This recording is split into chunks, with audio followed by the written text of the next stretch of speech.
Good evening. Good evening. My name's Paula Eat, Mayor of Kingborough. It's my pleasure to welcome you all to tonight's council meeting on Monday the 17th of July 2023. Welcome to those in the public gallery this evening and also to everyone who may be watching along at home on YouTube. It's 5:30 p.m. and I now officially declare this meeting open. I wish to advise that council meetings are recorded and made publicly available on our website. In accordance with council's policy, I'll ask the General Manager to confirm that the audio recording has started. Confirm, Mayor. Thank you. I wish to acknowledge the traditional custodians of this land, pay respects to elders past and present, and acknowledge today's Tasmanian Aboriginal community. The attendees this evening from councillors is myself, Councillor Reid, Deputy Mayor Councillor Gladeright, Councillor Antoli, Councillor Fox, Councillor Midgley, Councillor Richardson and Councillor Street. From our staff this evening, we have General Manager Mr Arnold, Director of Engineering Services Mr Reeve, Director of Governance, Recreation and Property Services Mr Smee, Director of Environment Development and Community Services Dr Fox, the Manager of Finance Mr Jones, the Manager of Development Services Ms Tyler Moore, our Strategic Planner Mr Stander, our Team Leader Statutory Planning Mr Donovan, our Media and Communications Advisor Ms Adams, and our Communications and Engagement Support Officer, Ms Klein, and our Executive Assistant, Mrs Morton. We have apologies this evening from Councillor Bain, Councillor Cordova and Councillor Dean. On page 1 now, confirmation of minutes. The recommendation is that the minutes of the open session of Council meeting number 13, held on the 3rd of July 2023, be confirmed as a true record. I'm looking for a mover and a seconder. I've got a mover in Councillor Fox and a seconder in the Deputy Mayor, Councillor Gladeright. All those in favour? Against? Motion is carried. Still on page 1, workshops held since the last council meeting. We had a workshop last Monday evening, the 10th of July, in relation to the local government review. Declarations of interest. Does any councillor have a declaration of interest? Councillor Midgley. Thank you. I have for the Kingston Neighbourhood Centre lease. I will be leaving the room. I'm sorry, have had a cold the last week, so a bit fuzzy. I am on the board of the Kingston Neighbourhood House, so therefore I'll be leaving the room. Thank you very much. And while I'm on that, just to clarify, because we've got a few councillors away, we have 7 out of 10 of us here during the time that Councillor Midgley is out of the room. No other councillor can leave the chambers because we will not have a quorum, but that only applies for that item. Transfer of agenda items. Is there any item on the agenda a councillor would like to transfer from closed into open session or open into closed? Thank you. Questions without notice from the public. Does any member of the public who's with us this evening, would you like to ask a question without notice? No? Thank you. Questions on notice from the public. There were no questions without notice from the public when we went to print, but we would certainly ask that if you wish to submit a question, you can do so by completing the relevant form on Council's website or by emailing kc@kingborough.tas.gov.au. Questions without notice from councillors. Does any councillor wish to ask a question without notice? Councillor Midgley. Thank you, Mayor. Just following up on the speed reduction for Woodbridge Hill Road, noting in the agenda, in the appendix, it says in August 2023, but I guess the community has been very patient and I have received a recent email in regards to the length this has taken. Are we on track for August 2023? That sounds like a leading question that Mr Reeve could possibly answer with the word imminent, but we'll see how we go. Mr Reeve. Through you, Mayor, no, I have no intention of using that word ever again. Yes, certainly we have contacted DSG to just put their position down clearly in terms of where it is. I think the dispute from their perspective is what speed limit would be appropriate for that area. But in reality, our submission was to reduce the speed limit to 70 kilometres an hour, and what we need from them is something very clear that says we either do or we don't accept that premise in terms of what that happens to be. I'm yet to receive that. I will make an undertaking to actually contact them again to get that answer back in black and white, which will then give us somewhere to actually go on that side of things. I think it's fair to say that It's not that they're not supportive of actually changing the speed limit, it's just that they can't actually come to a point of what that speed limit should actually be. So they're dilly-dallying between 60 and 70 kilometres an hour, for example. So Great, that's thank where you. the issue is. Thank you. Would it help at all if the local community association wrote a letter or something like that as well, or? Look, I think it probably would, because we contacted them just so that we can get a straight answer from them.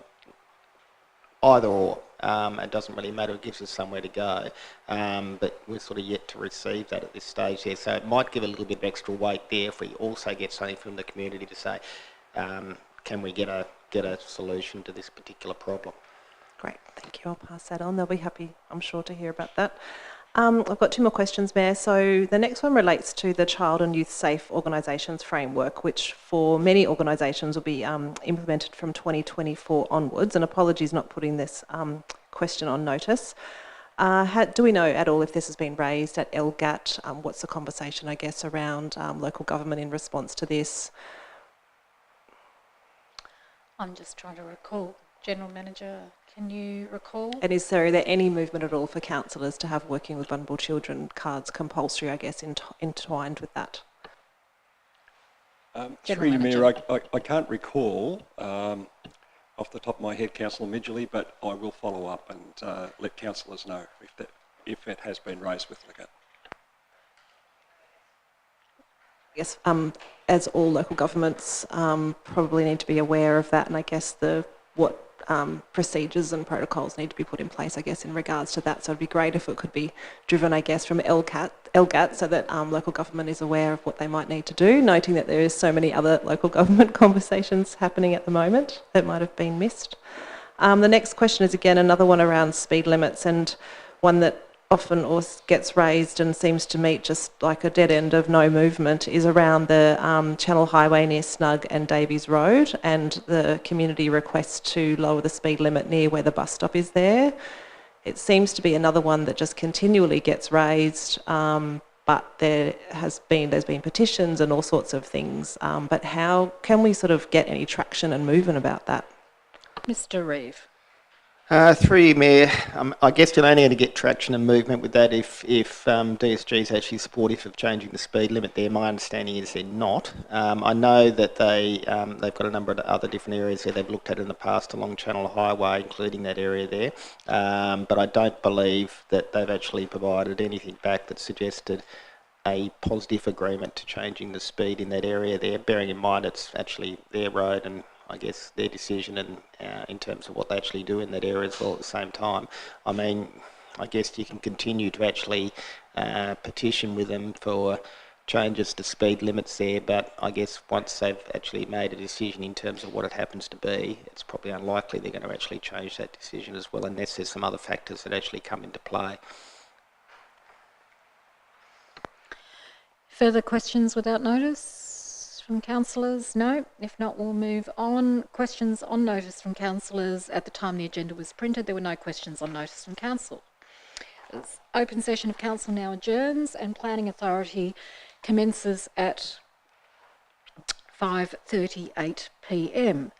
So we are now on page 3, DAS 2023-3, subdivision of 2 existing lots into 2 residential lots and 1 public open space lot and associated infrastructure works at 1179 Channel Highway, Sirius Park Reserve Sirius Drive and Channel Highway Road Reserve Huntingfield, with a recommendation on page 26. I'm looking for a mover and a seconder, please. I've got a mover in the Deputy Mayor and a seconder in Councillor Fox. Deputy Mayor. Thank you. Tonight we're considering an application for a subdivision at 1179 Channel Highway in Huntingfield. I note that there is a beautiful old farmhouse on the site, which is of state heritage significance, and I understand that the developers have worked very closely with Heritage Tasmania to work out how to preserve the original grounds. I acknowledge that Heritage Tasmania have provided their decision of consent to this subdivision. So effectively there were 3 parcels of land which are proposed to have their boundaries adjusted to create 2 new lots. One lot being that of the old house and the original garden areas, and the other lot is proposed for multiple dwellings. I really appreciate the efforts that this developer has gone to ensure that the heritage of this area is retained, and I agree with the author of the report that the application complies with the acceptable solutions and performance criteria in the planning scheme. I note that there is a 1970s building of no great significance which is proposed for removal, which will open up a public open space pathway to pass by the old house and connect to the park and ride. I think that is a wonderful prospect. The report indicates a submission of support from the bicycle network, who commend the inclusion of this path. The path will not only make it easier for the residents of Huntingfield to safely access the park and ride without having to cross the road, but will also allow for greater appreciation of the old farmhouse, which is currently quite hidden out of sight. So again, I really appreciate the developer's effort to consider how their proposal might best suit the community, and I will support this subdivision application, and I look forward to seeing their application for the multiple dwellings. Thank you, Councillor Gladwright. Further contributions? Councillor Midgley. Thank you, Mayor. Yes, I agree with Councillor Gladwright and the points that they've made.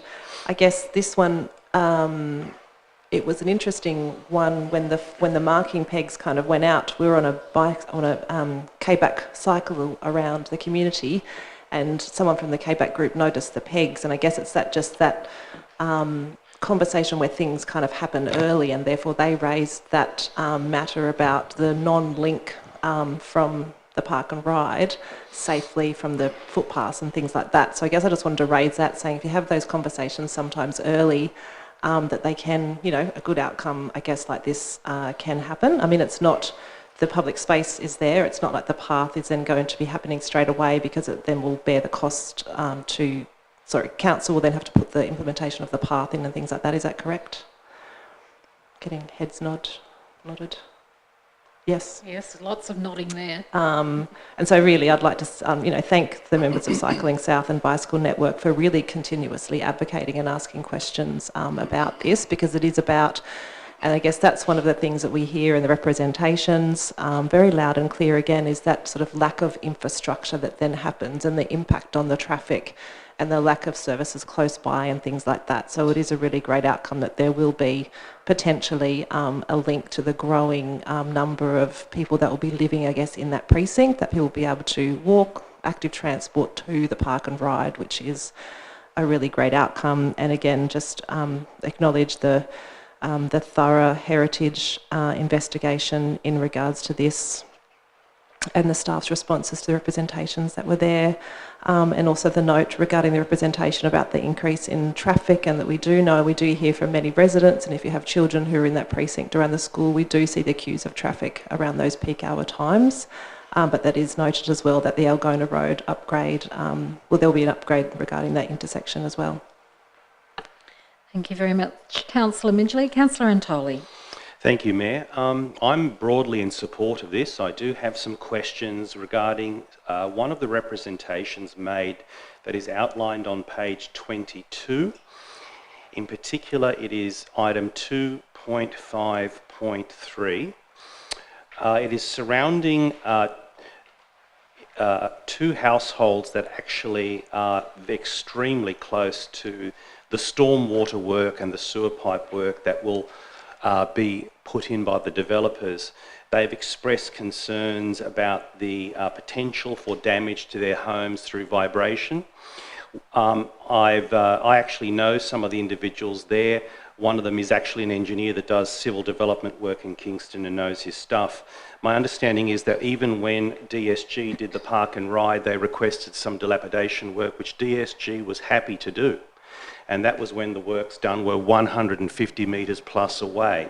So the fact that they have concern about damage to their property, and the fact that others who have done work in the area have acquiesced to their concerns, I'd like to get some advice from council officers as to our ability to put it in. I note that the council officer said it's potentially not reasonable or relevant. I'd like to unpack that, please, and see what we can do to support these people, because I have been told that the developer has done no engagement whatsoever with the surrounding homes and the occupiers of those homes. One of the residents has been in contact with the developer multiple times to deal with the cutting down of trees near his fence line. Apart from that, there's been no proactive work. So they have been advised by council that they should probably represent directly to the developer to get dilapidation surveys done. They have zero confidence the developer will respond positively, and they're seeking some sort of advocacy and support by council. So if I can get some feedback around that in general. Thank you. Ms Tyler-Moore? Through you, Mayor, with respect to the planning decision, the developer contacting residents isn't a planning consideration, it's not a requirement. And with respect to the potential damage to the buildings, yes, that is a real matter, but it's not a planning matter. It's dealt with under the Building Act 2016, where a conditions report would need to be undertaken and dealt with, but it can't form part of the decision making as the planning authority. Can you, Councillor Antoli. Thank you. I'm a bit unclear as to why we can't ask them to do this when we have fair width of discretion to make requests of a developer in this case. Ms Tyler-Moore? Through you, Mayor, through Section 9 of the Building Act 2016, you can't have conditions imposed to do with structural building matters, so it does separate building matters from planning matters.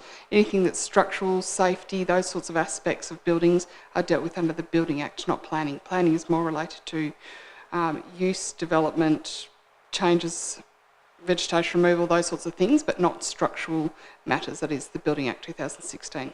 Can we send Councillor Antoli. Thank you, Mayor, sorry.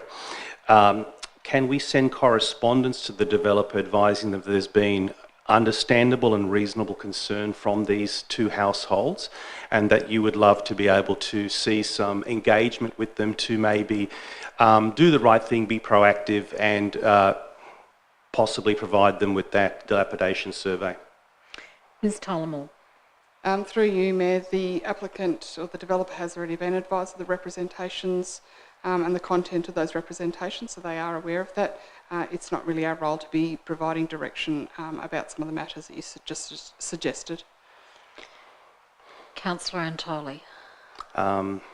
Okay, so what I'm hearing is that because we're sitting as a planning authority, under the planning scheme and under the various codes, we have no way of even requesting them to engage or even imposing this. Ms Tyler-Moore? Through you, Mayor, there is an ability to put an advice clause on a planning permit, which can allude to other things such as acts, which we already do, saying that approvals are required under the Building Act. It is possible that we could add another advice clause to that effect, but just be aware that it's not enforceable if it's an advice clause. But there's nothing to say that we couldn't do that. Councillor Antoli. Thank you. Sounds like a potential solution. Yes, I think some advocacy would be helpful. The occupants of these homes are actually highly qualified in their field. They have reason to believe that damage could be done. I would assume that their interactions with DSG, who, let's be frank, aren't always the most amenable when it comes to engaging with the residents, means that those engineers thought that the concerns were worth spending the money on. Some sort of advice, I think, in this situation would be helpful. Is that something that you could commit to putting into the paperwork? Ms Tyler-Moore? Yes, through you, Mayor, yes, we can add an advice clause. It doesn't need to form part of the decision made by the planning authority tonight. Thank you. I would greatly appreciate that. Thank you, Mayor. Thank you, Councillor Antoli. Any further? Yes, I have one more, and that is regarding something written on page 27. This is more out of my personal ignorance, so forgive me if this is something that all the councillors know, but I have a hunch one or two may not. It is item number 3 on page 27. It's about the council fee of 2%. Is 2% the standard fee? Is it blanket across all developments? Because this would be, in my opinion, quite a high fee for the developer when you think of the total cost. Ms Tyler-Moore? Through you, Mayor, I'm fairly confident that it's included in the Act. However, I would need to double check that to give you that advice, but it's certainly a standard condition that needs to be complied with. Okay. Thank you. That's all the questions from me. Thank you, Mayor. Thank you, Councillor Antoli. Are there any further contributions? Before I ask the Deputy Mayor if she'd like to sum up, I just wanted to make a brief contribution. I know we had 3 submissions, representatives who had concerns about some aspects of the development, and then we also had 1 representation that was in support. You may recall as councillors that we did hold a workshop in relation to this because some of the heritage issues were quite complex, given that the house dates back to the early 1800s. And I also did have an opportunity to visit the site and look at walk the property, and also have a look at the piggery that is going to be partially demolished to allow the shared pathway to come through. And certainly, because I couldn't quite understand when we had the workshop how part of the piggery was heritage and the other part wasn't, and it wasn't until I actually went and saw it that I understood there was this quite unattractive fibro kind of addition on the side of it, which will probably be all the better for being removed. Look, I think this is a tremendous proposal, and I thank the developers for working as hard as they can to ensure that the heritage is preserved of what is a very historic house, probably the most historic house in Kingborough, I would suggest. I certainly look forward to this going through. Deputy Mayor, did you want to sum up? No? All right, I will put the recommendation then, moved by Councillor Gladright and seconded by Councillor Fox. All those in favour? Against? The motion is carried unanimously. That is the adjournment of Planning Authority, and open session of Council recommences at 5:52 p.m. We are now on page 54, petitions still being actioned. There are no petitions still being actioned, and at the time the agenda was compiled, no petitions had been received. Excuse me. Still on page 54, draft Tasmanian housing strategy with a recommendation on page 57. I'm looking for a mover and a seconder, please. I've got a mover in Councillor Midgley and a seconder in Councillor Antoli. Councillor Midgley. Thank you, Mayor, and thank you to the authors of the report for their response to the draft Tasmanian housing strategy. It's important that we've made a response to Council, and also noting that we could have also made individual responses, and many councils across Tasmania are also making responses to that. As we know, many times around the table we've talked about the role of local government in response to the housing crisis facing Tasmania, and it's not only just a state and a federal response, but local government as well. And we've had a really recent fantastic outcome in Kingborough in response to crisis housing. So the purpose of the report is to seek our Council's input on a response to the draft strategy that is currently being exhibited for public comment, and thanks so much for providing the background and the discussion of the points. I've made a few points to that. It was good being unwell over the weekend because I did have a look at the strategy and other councils' responses as well. But I really appreciate the extra time taken to do this on the side of the desk, I guess, and putting this forward tonight. So, I really like as well that you've provided examples in regards to what other states are looking at, because we know there's a lot of movement in other states and a lot of great things that they are doing. So thanks so much for giving the examples of South Australia with their affordable housing component mandates, the City of Sydney regarding their affordable housing in specified zones, and the ACT, all newer states including affordable housing. So they're really great points to make, and great for our government to be aware that there is a lot of movement across Australia in regards to this.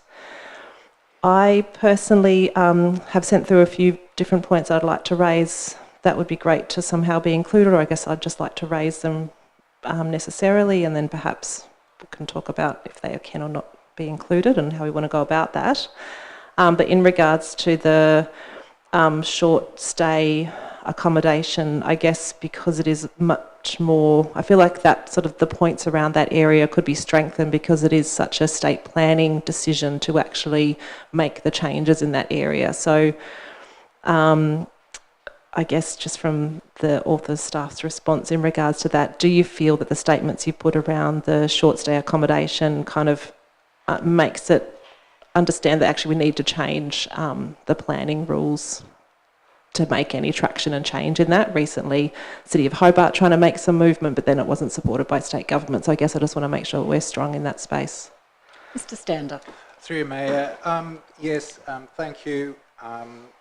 We certainly can take those comments on board. I think the report you most probably will see is pitched at a very high level, and as part of our discussions through the Greater Hobart Plan, the regional settlement patterns across Tasmania and so forth, we are providing input, and that's one of the key topics that constantly pops up. So yes, I most probably didn't go into too much detail about that in the report, but our letter to Homes Tasmania certainly will go into a little bit more detail, and it will be very similar to the comments from other councils.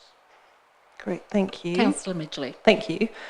And also something that gets raised a lot, and especially we know for Huntingfield, one of the criticisms of, I guess, from the community was around that being close to amenity. So public transport, yes, we do have the Great Park and Ride, but in regards to the shopping centre, we might have a shopping centre one day there closer. But I guess in regards to sort of medical and schools and things like that, so it'd be great as well. I don't want to go, I guess I go through everything. I have sent them through, but I guess that's really important to note that if the state is going to be looking at social and affordable housing, they do, I guess, a scope around the suitability of the locations to that. Mr. Stander. Through you, May, yes, thank you for that comment as well. The report is written in such a way that any discussion that the councils have tonight or comments we'll take on board and submit as part of our response to Housing Tasmania. Infrastructure services and anything related to community services is a constant agenda on all our discussions. I note the strategy does touch on that slightly, but as you can read from my report, I feel like we can go into a little bit more detail, and I think that's where it's important that the action plan actually provide those actions so we can measure it over time. Thank you. Just another point on that one as well in regards to the location close to public open space. We know for health and wellbeing for our communities as well, if we're providing high density housing, especially social and affordable housing, I'd love to see that the government actually has a mandate around that there is really close proximity to public open space and also places to grow food and vegetables because of the increasing costs of those things as well. That would be great to see. And I guess, and the other point I thought about that I didn't sort of see a response to, and I just wondered at all, maybe this is just the legislation around building design. Being a profession in this area and visiting many people in the community in social housing, their costs of their power bills is so much significantly higher than many other people due to the really bad design of the social housing and the mould on the walls and things like that. Like, it is actually true, but with the whole new building design codes and legislation around that, like, do we feel that do we have to make a point, I guess, around, or should we make a point around like north-facing windows, double glazed and good insulation and things like that? Or do we feel like that is already strengthened in that space? Mr. Stander.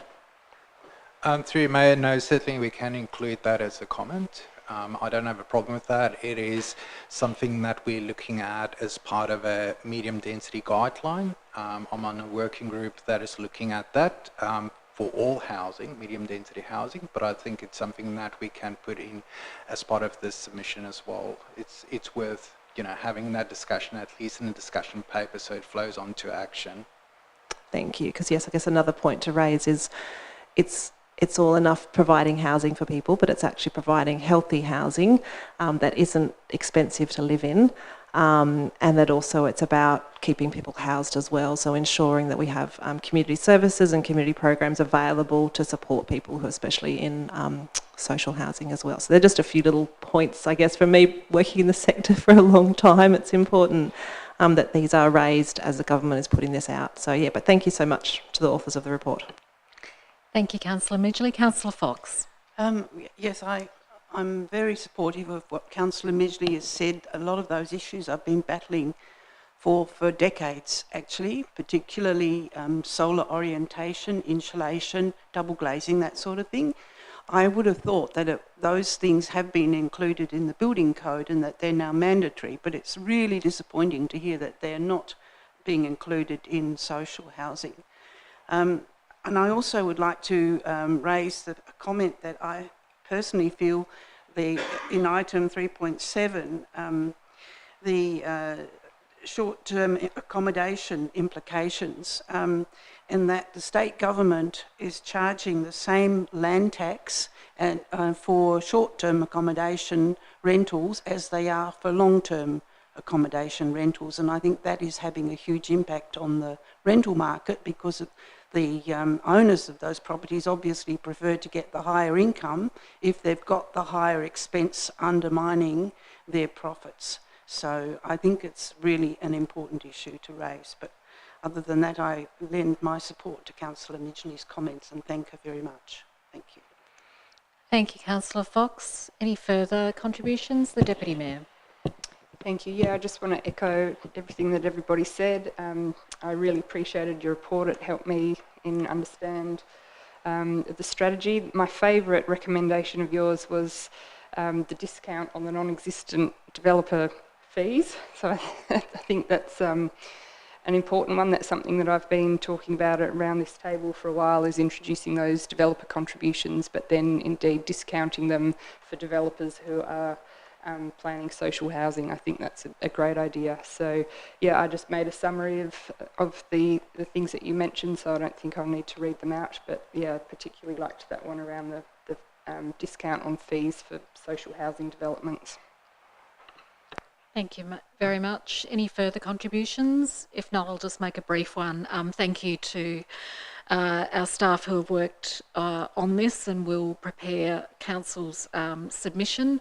This is certainly an important matter for us, and probably more so than ever before, if you think about the times that we're living in at the moment and the challenges that many members of the community are having with housing, and particularly affordable housing. Like others who have spoken, I certainly do believe that the state government should have a mandate of a certain percentage of affordable housing in developments. So I certainly hope that that is something that they do put into their next housing strategy.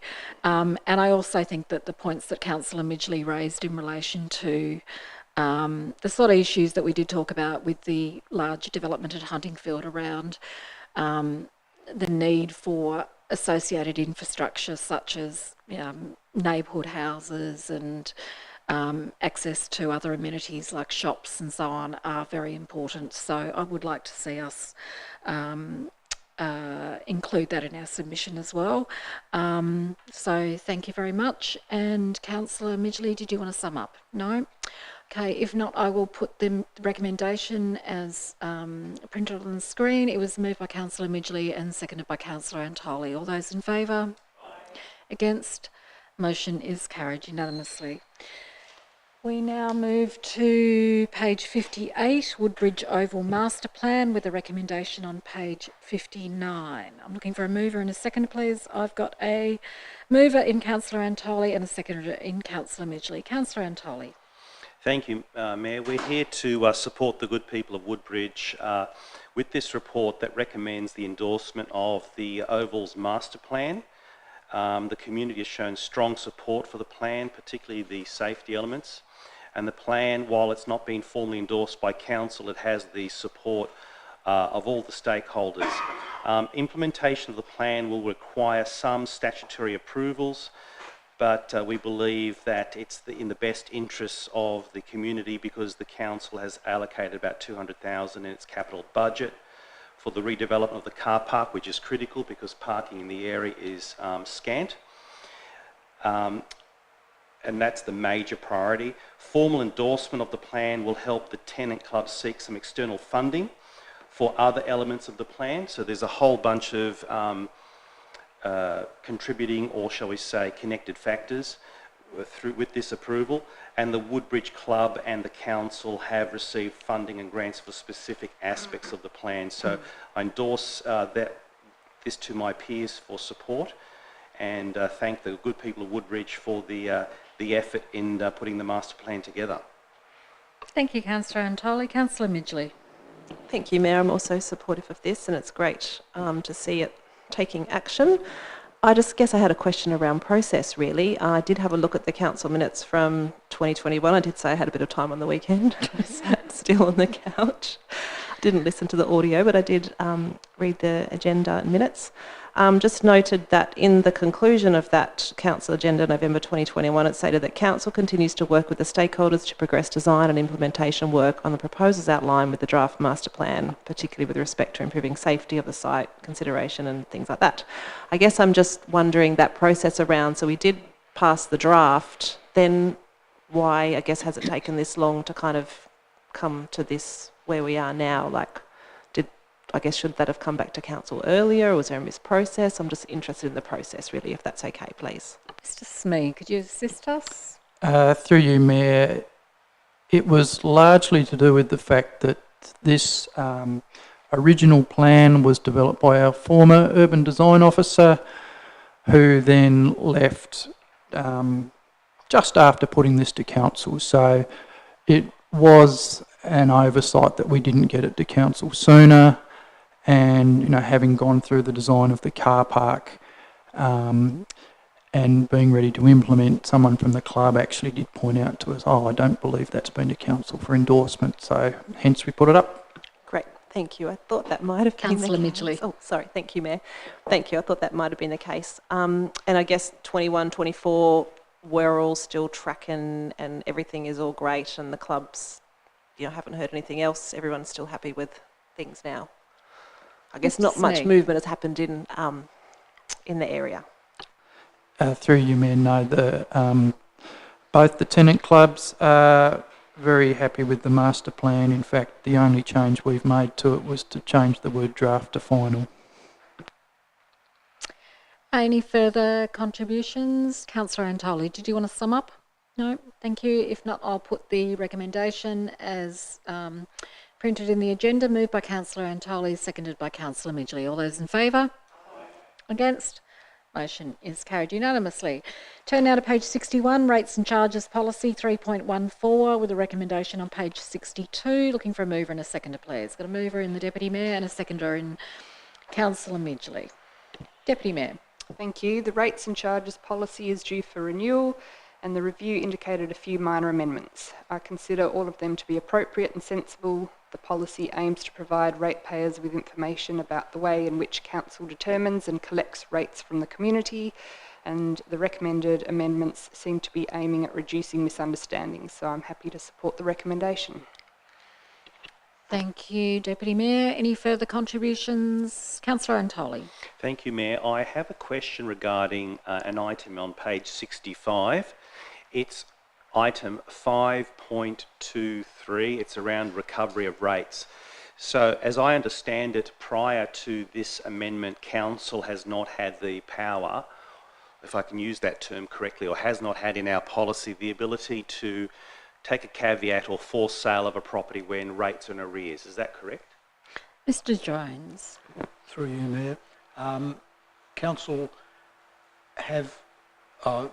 Council do take caveats out on properties. We just haven't formalised it in the policy. In terms of selling properties to sell under the Local Government Act, we can sell them, but we always bring it back to council prior to doing that. So this is just formalising, I guess, what we already do. Okay. Councillor Antoli. Thank you. I'm just trying to understand why we're catching up now. Why has this not been in our... this is not a criticism aimed at anyone. I'm just trying to understand if this is something that's been under the Act that is outright, why are we putting it in the policy now? I suspect the answer is for clarity, but Mr. Jones. Through the Mayor, through you, Mayor. Yes, just for clarity, just so people, the councillors are aware that we would never sell a property without bringing it to council or never start proceedings to sell a property before bringing it to council. Right, thank you. And certainly we've had a few instances lately where people are, I guess, causing difficulty in collecting rates, so-called sovereign citizens and others, and so we're just tightening up our policies, and we've had legal advice and just going through the various steps that we do, and I thought it was appropriate to have the policy reflect the steps that we are applying. Okay, so Councillor Antoli. thank you, Mayor. Just to summarise for my thinking for those listening, this has always been our right, and I'm aware, we know all news stories on the mainland and other places where councils have forcibly sold homes when rates are in arrears, that sort of a thing. So you're just trying to make it clear to the community it is part of council's powers, but you also want the community to know that it's not arbitrary. It's not made by council. The decision is not made by council staff. It is made in consultation or with the approval of the council. Is that correct? Mr Jones. Yeah, through you, Mayor. Yes, that's correct. Thank you. That's all from me. Thank you, Councillor Antoli. Any further contributions? Yeah, it's all right. We've still got a quorum. Okay, Councillor Richardson is out of the room, but so we don't delay, we will take the vote because we still do have a quorum. So, Councillor Gladwright, did you want to sum up? No? Okay. I will put the recommendation then as printed in the agenda, moved by Councillor Gladwright and seconded by Councillor Midgley. All those in favour? Against? Motion is carried unanimously without Councillor Richardson, who was out of the room. We move now to page 74, promotion of the diversity and inclusion statement, with the recommendation on page 75. Looking for a mover and a seconder, please. Moved Councillor Fox, seconded Councillor Midgley. Councillor Fox. Move. Thank you, Mayor. I appreciate that we needed to cover this as it was deferred from the last meeting. The Access Committee would dearly like to have the diversity and inclusion statement included in the future Local Government of Association of Tasmania's general meeting, and they would also like us to have a copy of the statement placed in a prominent position at the entrance to the Civic Centre to indicate that we are actually quite serious about this issue and we would like to promote it to all Tasmanians. Thank you. Thank you, Councillor Fox. Any further contributions? Deputy Mayor. Embracing diversity and modelling an inclusive culture should be front of mind for all councils, so I support the statement being included on the next LGAT agenda. I applaud the Disability Inclusion and Access Advisory Committee for developing this statement, and I support the display of this statement at our front entrance. Thank you very much, Councillor Antoli. I can see the finger on the button. Yes, thank you, Mayor. I am fully supportive, no problems. How will it be displayed? Could you explain what the plan is? I think the intention of the Access Committee was for it to be printed and just be on display somewhere near the entrance, perhaps near. We've got a new notice board up as you enter on the left-hand side behind glass. It could go in there, but just somewhere that it's printed out, made to look pretty and that people are aware of it. Okay, thank you. Any further contributions? If not, I will put the recommendation as... Oh, sorry, Councillor Fox. Did you want to sum up? My apologies. So it was moved by Councillor Fox, seconded by Councillor Midgley. All those in favour? Against? Motion is carried unanimously. We turn now to page 81, lease of land, Kingston Neighbourhood House, and I note for the record that Councillor Midgley has declared a conflict of interest and will leave the room and not take part in this debate. So I am looking for a mover and a seconder. I've got a mover in Councillor Street and a seconder in the Deputy Mayor. Councillor Street. Thank you, Mayor. We're looking at providing a new lease of land to the Kingston Neighbourhood House in Maranoa Heights. They've also, the Neighbourhood House have also proposed to lease an additional piece of the Maranoa Heights Reserve, potentially for the purposes of a community garden. I can scarcely think of a better purpose for that land. That reserve's underutilised, and there is a lot of area there that could be utilised for that purpose. The Kingborough Neighbourhood House do excellent work, and if they would like some more land at that area, I think it's only right that we authorise the General Manager to negotiate that lease for them for a further 5 years, and I'm pleased to provide my support to the motion. Thank you, Councillor Street. Councillor Fox. Yes, I did visit this site and I support the motion, but I do have some concerns around the proposal for fencing around the area that they're hoping to lease from council. The area is right next to quite a well-used thoroughfare, which is the main entrance into the park. It's a very narrow concrete footpath, not much wider than these desks. And the proposal is that a fence be placed right up against the concrete. And it concerns me that the current fence that they have is made of paling fences, and it's got wire, a cyclone wire across the top, and there's regular vandalism of that fence. I would like to see that there is some passive surveillance both of the gardening that's being proposed as well as passive surveillance from the neighbourhood house into the park, because I think that is one of the aims of council, is to make the area safer and to make it less attractive for bad behaviour. So I was hoping that we could include maybe a clause as a suggestion that prior to the fence be constructed, that council is able to have a look at their proposal for the design of the fence, so that that council staff are happy that it achieves the outcomes that we're hoping to achieve. I've spoken with Mr. Smee about this, and he might like to suggest some appropriate wording. That's exactly where I was about to go, Mr. Yep. Smee. Thank you. Through you, Mayor, there's two options with this. We can take it on board and communicate the desire of council to the neighbourhood house, or you can actually formalise it by means of adding an additional clause 5 that would say any fencing be of a nature that allows for passive surveillance. With the design of the fence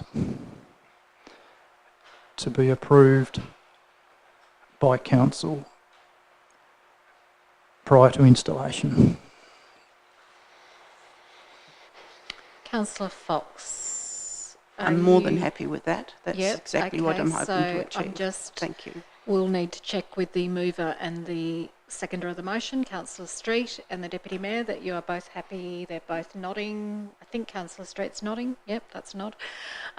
Okay, so that becomes part of the substantive motion. Councillor Antoli. Thank you, Mayor. I am very much in support of this, and I echo what Councillor Street said. My concern is section 6.1, which is a condition set in here by the Biodiversity Officer on page 82. It says that for this garden to go ahead, they have to prove that there will be no negative impact on the endemic eucalyptus growing on the site.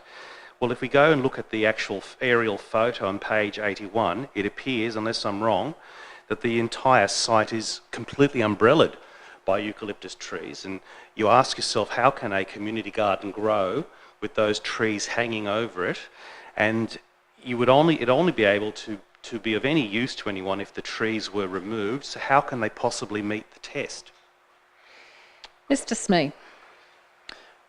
Through you, Mayor, there are 4 mature eucalypts on the site, and yes, they shade the area, so that will be somewhat of an issue in terms of growing a community garden. But the concern from our biodiversity officer is that any construction of a garden doesn't negatively impact on these trees.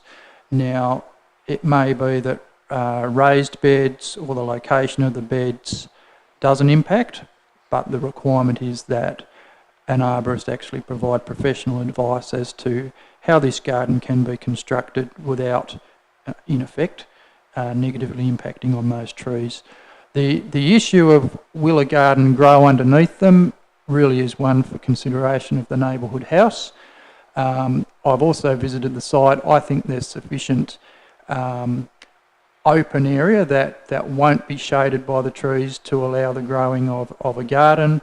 But in an ideal world, the gum trees would be removed, but they are an endemic species. They have natural values, and this recommendation endeavours to ensure that those trees are retained and not negatively impacted by what's proposed.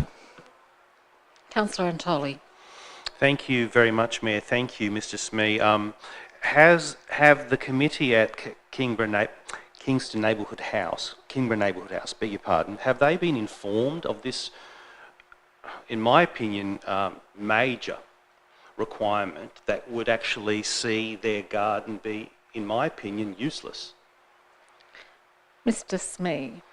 Through you, Mayor, yes, we've advised the Neighbourhood House that removal of those trees is not negotiable, and they are prepared to continue on the basis that those trees are there. Look, they've said we'd like to remove them, and we've indicated that any condition of approval by council will be on the basis that they work with those trees. Councillor Antoli. Thank you, Mayor. So of all the trees there, all cannot be removed, is that correct? Mr. Smee. Through you, Mayor, there's only 4 on the subject site. There are other trees within the park that are, some of which are not Tasmanian endemic species, that our environmental services people wouldn't have an objection if they were removed, but certainly the 4 large eucalypts within the subject area are endemic species. So some to the side, yeah, potentially they could be removed if they're providing shading, but the 4 within the subject site are not negotiable. Councillor Antoli. Thank you. So if we agree to this and we give them this land, which I am very much in favour of, and they're completely unable to make a garden grow and to be productive, in my opinion they won't. I'm no arborist, but I am an enthusiastic home gardener, and I know that it takes sunshine to grow vegetables. What then? What then with the land? Mr. Smee. Through you, Mayor, I'm going to guess that's a decision for the Neighbourhood House. They understand the conditions upon which council is prepared to lease them the land. They go into this eyes wide open with respect to the fact that those trees need to be retained. Whether they can make a community garden out of this site is debatable. I think with raised beds and depending on where they are located, that it could be possible to grow vegetables, etc. But as I said, these are considerations for the Neighbourhood House in terms of weighing up the merits of this proposal. Councillor Antoli. What discretion does council have, as in a planning authority sense, to decide that the trees can go in favour of the garden? So we're not considering this as a planning authority? No, just I realise that. because What we're in authority open do we have session? to make that decision, I suppose, is what I'm trying to say. Mr. Smee. Just hypothetically. Through you, Mayor, the trees may, under the planning scheme, be deemed trees of significance, but I'm not in a position to know whether they are or not. It may be that they are protected under the planning scheme. It may be that if they were to be removed, there would be a requirement for an offset, but without assessing them against the planning scheme, I couldn't provide advice here and now on that. Okay. Councillor Antoli, before I go back to you, I just wanted to ask a follow-up question. Mr. Smee, you mentioned earlier that there were other parts within this park where the trees were not endemic to Tasmania and they could be removed. Is that an option that has been put to the Neighbourhood House? Obviously, I understand their preference to use the land that is directly adjacent to them, but would there be another portion of the park that may be more suitable in terms of providing enough sun? And like Councillor Antoli, I certainly don't have any green thumbs, but I do understand that basic concept of trying to grow vegetables in the dark probably doesn't work. Mr. Smee. Mayor, that is an option. It's not an option that has been discussed with them. As you've correctly identified, they do want to get that connection with their existing property. They're going to need to get water to this garden. The option of having a alternate site is not one that I've discussed with the neighbourhood house manager. Okay. I guess I'm concerned that they might spend the money on putting up the fence. We enter this lease with them and it turns out that they can't grow the vegetables and then they've wasted money and, fences aren't cheap. So that would be of concern. Councillor Fox, I know you've got your light on. I know, Councillor Antoli, you've got your light on still, but I've just I'll leave tease this out a little bit. Councillor Fox. Could I just answer Yes. that issue? I did speak with a gentleman called David from the manager the of manager. the neighbourhood house. He said that they had looked at alternative sites within the park, but their insurance company would not let them take on areas away from their actual boundary, that it was important that they had a joint boundary with the land rather than having it on the other side of the park because their insurance would become prohibitive if they had to insure both sites. That was his because it would be deemed a separate property. Okay. Yep. Councillor Antoli.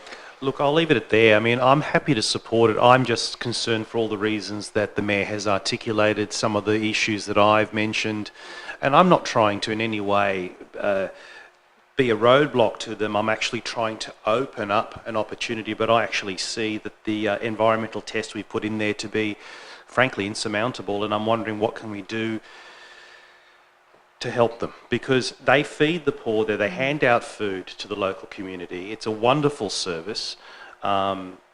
We've all had something to do with them over the years. I think it's a great opportunity for learning, it's a great opportunity for feeding, and the more community gardens where you can actually have these sorts of seasonal fruit and veg, the better. I just can't see how anything will grow there whatsoever. And the foliage that will fall from the eucalyptus will make the soil acidic, and the actual crops won't grow. There's a big problem. There's a whole range of issues, and I don't know how we get around it. And then if they put all that money, effort into it and nothing happens, then what do we do with the land? Can we take it back? How do we remediate it? What's the solution? I think it's very complicated. Thank you, Councillor Antoli. I think in terms of, given it's proposed at this time to be a 5-year lease, so I assume that if the venture is unsuccessful that they could choose to break the lease without any problems. But I do wonder if the answer is that, although I appreciate that they would want to have it fenced for security reasons, I wonder if they were to establish the beds and give it a go first to see whether the vegetables can grow in that location before they actually outlay the cost for the fence, whether that would be acceptable to us as a compromise to make sure they're not throwing, good money down the drain, so to speak. I'm not sure, Mr. Smee, if you have any opinion on that. Thank you, Mayor. I suspect the neighbourhood house will want the site fenced for security reasons. I'm not sure how it would go if it was unfenced, but we could certainly suggest that to them. Alternatively, the house would need to come back to council in the future with a request to remove the trees, in which case we'd need to assess it against the planning scheme and the natural values that we have had advised by our environmental services team would also need to be taken into account. I'm bearing in mind we have an internal process when we look to dispose of council land, and dispose in this instance being a lease, and that involves internal referrals, and this was the advice that came through that internal referral. Thank you. Councillor Antoli. Thank you, Mayor. Is there opportunity from the Public Open Space Fund for the fence to be paid for out of that? Mr. Smee. Through you, Mayor, yes, there is sufficient funds to cover the cost of a fence. That's not what's being recommended at present, but yes is the answer. So if I could seek some advice from you, Mayor, how potentially we could help ease the risk or mitigate the risk to them. We all know that they run on a shoestring budget.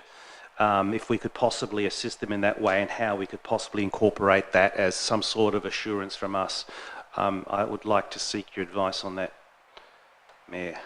I'm just, Mr. Smee. Through you, Mayor, I mean, the neighbourhood house can simply apply to council to have the cost of the fence provided by council, in which case we would then look at our various options for funding, use of public open space funds being one. It's my understanding, however, that the neighbourhood house intend to obtain grant funding for this, so you know, it may well be that they've got provision to cover the cost of the fence through their grant. That's what I was just searching for in their documentation. Councillor Antoli. That's all from me, thank you, Mayor. Thank you. Deputy Mayor. Thank you. I just wanted to chime in a little bit about the shady area. So when I look at the picture that's in the report, you can actually see quite a lot of tree shadow on the ground, and the sun isn't fixed. So just wait an hour and those shadows will move around, and indeed those areas will become lit with sun. So it would be different if all we saw there was tree canopy, but I can actually see quite a lot of ground where the shade is falling. So I don't think that they need to be concerned that they're not going to be able to grow their vegetables. I think that actually, given our long daylight hours over summer, they'll get adequate sunshine in those areas. Thank you, Deputy Mayor. Are there any other contributions? I just wanted to very briefly just say that I fully support this because, like others have mentioned, the Kingston Neighbourhood House provides a really valuable service to the community. They already do, in their very small courtyard area, they already do have some raised garden beds, and they get a lot out of those in a very small area that support their Eating with Friends program and the meals that and produce that they are able to give to disadvantaged people in the community. So I really hope that this is successful for them, and hope that they are able to secure grant funding because they really do value add to our community. Deputy Mayor. No? Okay. Councillor Street, did you want to sum up? No, thank you. I'll put the motion, it's with the additional 0.5 as previously discussed. So it was moved by Councillor Street and seconded by Councillor Glade-Wright. All those in favour? Against? Motion is carried unanimously. And thank you. We'll just get Councillor Midgley back in the room. And it takes us now to page 88, the feature of local government review with a recommendation on page 95. They say a week is a long time in politics. Turns out a day is a long time in politics if you look at the goings on yesterday in relation to the local government reviews. So, having said that, I'm looking for a mover and a seconder. I've got a mover in Councillor Antoli and a seconder in the Deputy Mayor. Councillor Antoli. Thank you, Mayor. Well, a brave person will move this and try and make sense of this. First of all, I want to thank the General Manager for what is an articulate summary of a complicated series of discussions had at Council level. Council has decided that of the range of options put to it, that to consider in the future of local government review, I think is a misnomer now, but anyway, that Council has quite strongly settled on an option that includes potential amalgamation with the Huon Valley, and also looking at working with Hobart City Council to potentially support the residents of Taroona under its jurisdiction, and even looking at potentially giving Bruny Island some sort of autonomy under a board structure. Obviously, the government has abandoned forced amalgamations, and the reality, I think, in Tasmania is that councils will probably not voluntarily amalgamate at all. And I have a hunch that as we go forward, nothing is going to happen. So regardless, this is our position. It's good for the community to know that we have been a council that has been open over a number of years to make local government more efficient in this area, and at the macro level in particular I'm referring to. So I just endorse this to council for approval because I do believe it accurately articulates our thinking and our position. Thank you, Councillor Antoli. Councillor Midgley. Thank you, Mayor. Yes, it's all everywhere on the radio. Driving to council meeting tonight was the talk back. I think I should have written down a few quotes, but I think the toothless tiger was the one that I remembered from this morning. But thank you very much to the author of the report, and it's great to have an open and frank conversation, I guess, among councillors and staff, I guess, as well. One of the things I think that we should really highlight is that this is council's point of view and that we have not gone to the community for feedback. So I guess we haven't, like this report that we're putting forward and decision on tonight, we haven't actually sought community feedback, I guess, in regards to that. So moving forward, that is something, I guess, very much to keep at the forefront of our mind. I guess the community has had an opportunity for feedback during the review process, but I guess ourselves as councillors haven't really heard, I guess there hasn't been a summary in regards to what that community feedback is. So I guess, and I hope that I'm correct, you know, in saying that. I can see the Mayor sort of shaking. No, okay. So I feel like some councillors, like council areas, so in the circular head, I saw that they promoted to have local government conversations with their community so that the councillors and staff can actually hear what the community are thinking. I guess that's something that I don't think we personally have. A lot of people in the community are having a say, but you know, I've read little bits of summaries, but that's still something that really needs to come, I guess, when that report then does come back to us in the November or October timeline. I think what I've heard is what they've said, and just so that we're putting census, we're really hearing the community's views in that process, and also hopefully when in that report, when it does come back, that we'll have more information regarding economic considerations, understanding of neighbouring councils, financial sustainability and things like that, because we didn't have all of that evidence and information. But it's a great way forward that we are open to options and that we are presenting some options as well. And I guess also I don't feel like we have information in regards to then what will the cost regarding if there is boundary adjustments or what the change will be. I guess what then will the state financial contribution be to local government around that. I guess I just wanted to highlight that, you know, we don't know that information either, but we have been asked to provide a response, and this is what we've come forward with in discussion at council workshops. So thank you very much for concisely putting all that together for us. Thank you, Councillor Midgley. Councillor Street. Thank you, Mayor. Look, echo a lot of what Councillor Antoli has said in moving this motion. I'm perhaps a little more positive about the way forward, in that at least we are a council area that has had a mature discussion about this, and a mature discussion, I think, about the sustainability of local government in our area.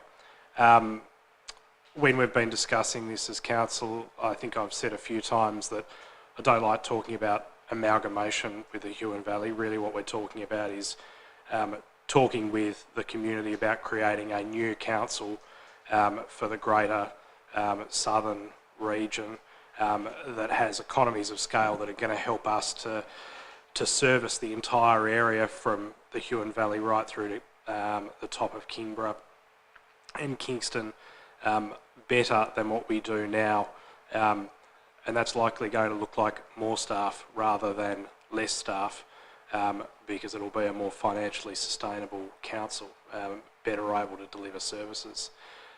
That's the conversation that I think that we've had as a council.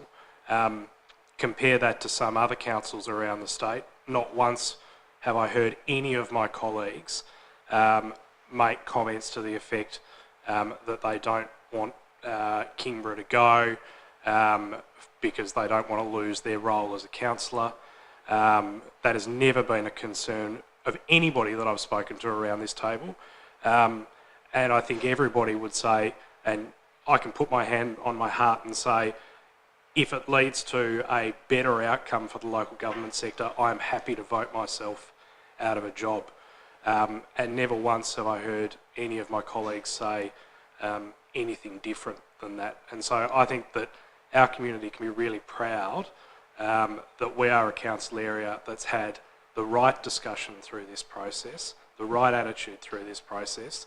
I think it's disappointing that a lot of others haven't, and perhaps that's why we've ended up in the situation that we have now.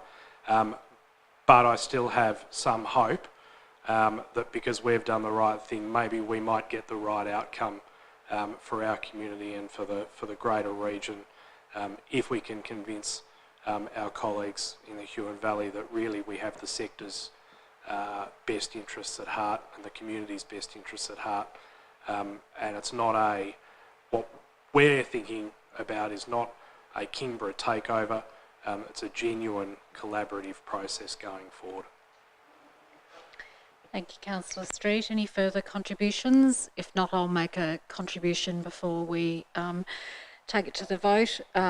Look, I think, as I said earlier, I think it's, 24 hours is certainly a long time in politics, and I was very surprised yesterday morning to learn that the government had made a statement that there would be no forced amalgamations. I think one of the challenges now is going to be for some of the smaller councils to have open minds about what potentially the benefits could be for their residents. And that is at the heart of what this review has set out to do, is how can we best service residents right across the state, not just those that are being serviced by large councils, but by those in smaller remote areas as well, because we do know that there are challenges with them, and I think it's a bit unfortunate that the Local Government Review Board did put out the catchment areas and the maps and start talking about lines on a map and what future boundaries could look like, because that has channeled the conversation all of a sudden into being about, what the boundaries would be and what, who might lose their seats and who, where council chambers would be located, and it's created a lot of angst, and I understand that in the smaller communities.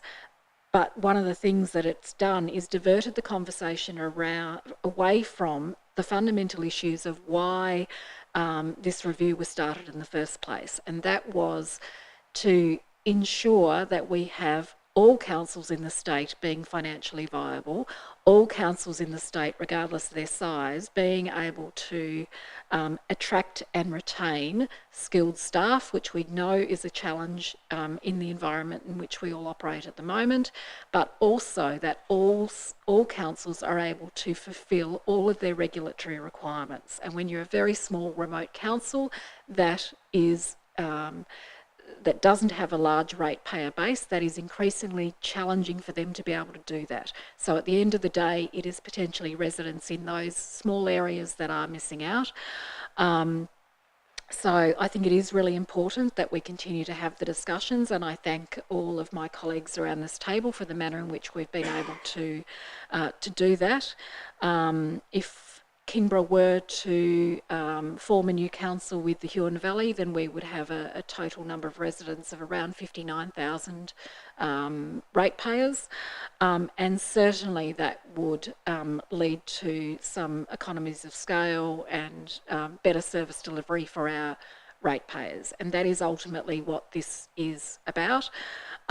So I think we're in for an interesting time in terms of where this is headed. It's a shame that minority government has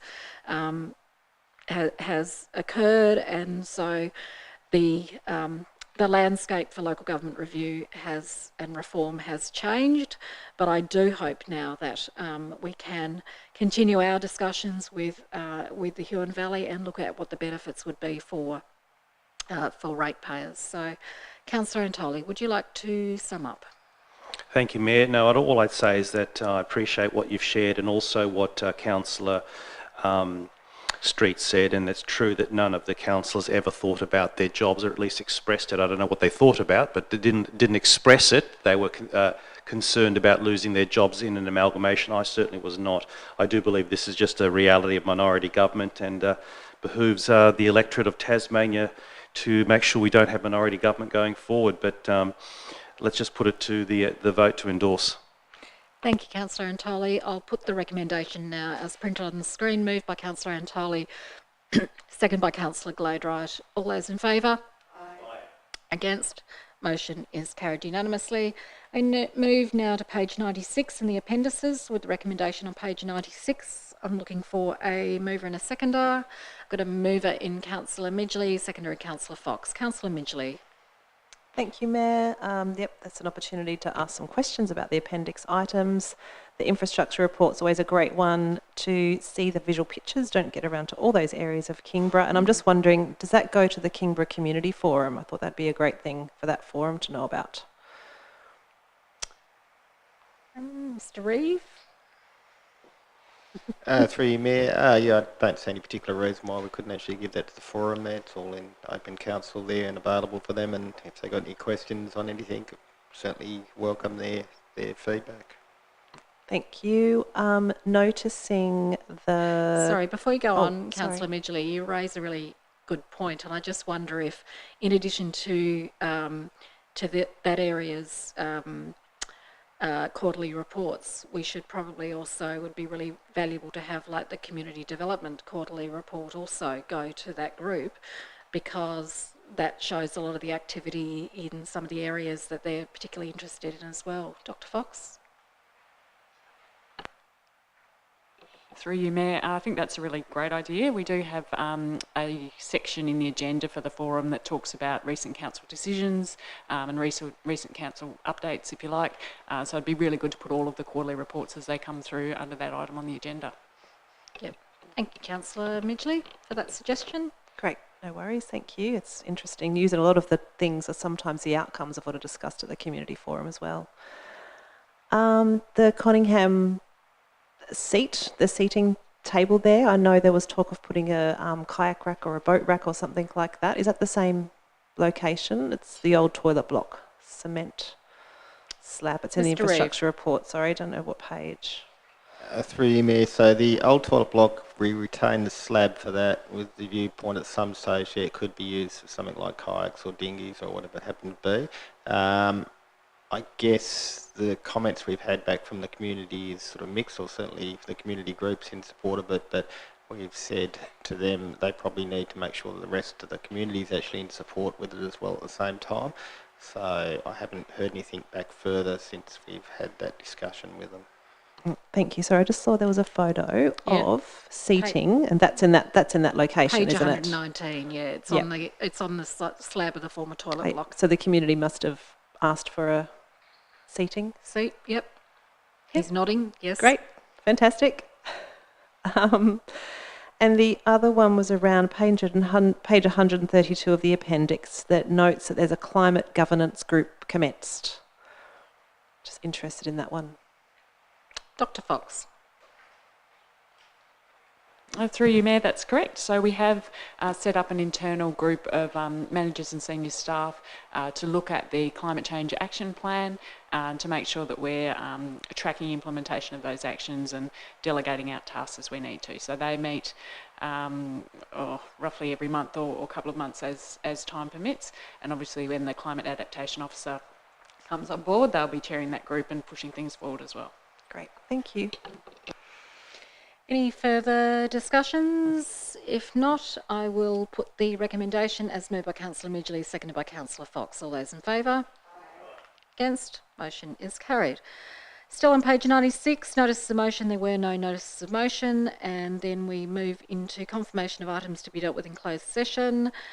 Then in accordance with Regulation 15, Local Government Meeting Procedures Regulations 2015, Council by absolute majority move into closed session to consider the following items: confirmation of minutes, applications for leave of absence, disposal of land, Wells Parade, Blackmans Bay, disposal of land, Spring Farm Lane, Kingston and sundry debtor write-off. Looking for a mover and a seconder. I've got a mover in Councillor Fox and a seconder in Councillor Midgley. All those in favour? Against? Motion is carried. So that brings us to the end of the open session of council. So thank you very much to everybody who's been watching along at home, and we also had some people in the public gallery earlier. So in accordance with Kingborough Council's meetings audio recording guidelines policy, recording of the open session of the meeting will now cease, and the open session of council adjourned at 6:50 p.m. Good evening.